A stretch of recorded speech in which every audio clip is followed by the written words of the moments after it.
Hello, and welcome to the antebellum era. The War of 1812 has just ended. The North and the South are developing completely different economies, westward expansion is pushing the boundaries of America, and the spirit of reform is in the air. Women's rights, abolition, utopian societies, and a distinct school of thought called transcendentalism has taken root in American society, challenging conventional beliefs. Prepare to transcend conventional colonial society. You will get an exclusive look into transcendentalist values and meet some of the most influential people associated with the movement. Joining us today is famous American speaker and essayist Ralph Waldo Emerson from Concord, Massachusetts. So, Ralph, tell us a little bit about yourself.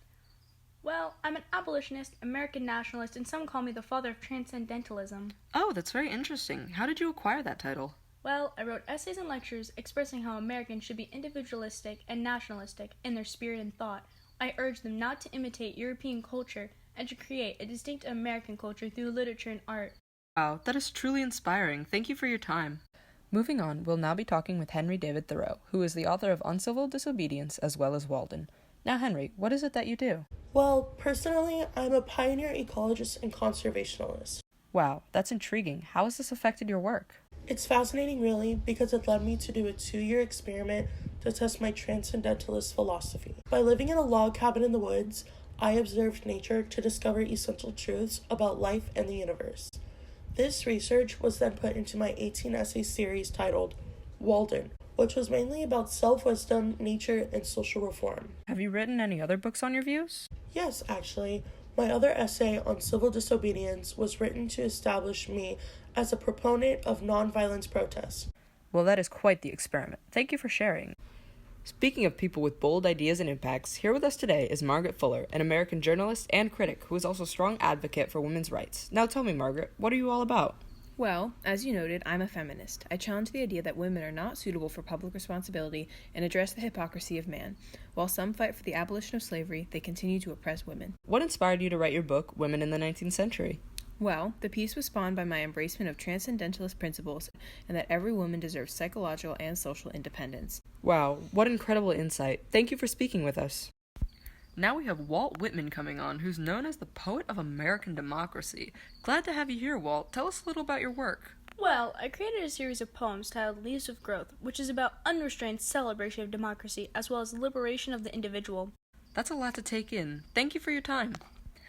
Our next guest is Amos Bronson Alcott. So, Alcott, what is your view on transcendentalist ideas? Well, I've been an early admirer of Thoreau's reasoned philosophy of civil disobedience, and even acted upon those principles several years before Thoreau did, and believe that true genius encompasses intellect, nature, and society. This is why I had my schools where I encouraged children to ask questions and taught through dialogue and example.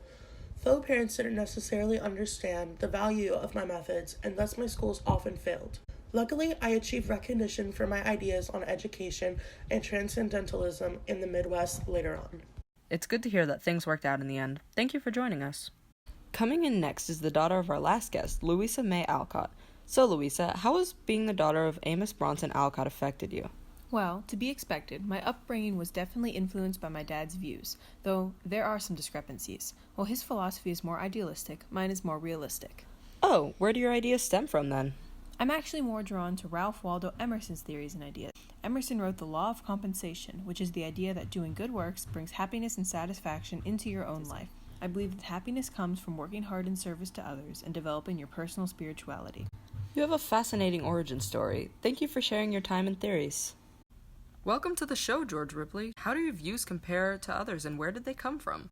Well, I was inspired by the French philosopher Charles Fourier, and I was one of the first Americans to attribute a positive connotation to the pursuit of leisure. Oh, fascinating. Tell us how these ideas developed into something new. I created an experimental communal living community known as Brook Farm. My goal was to have individuals gather to create a new form of social organization.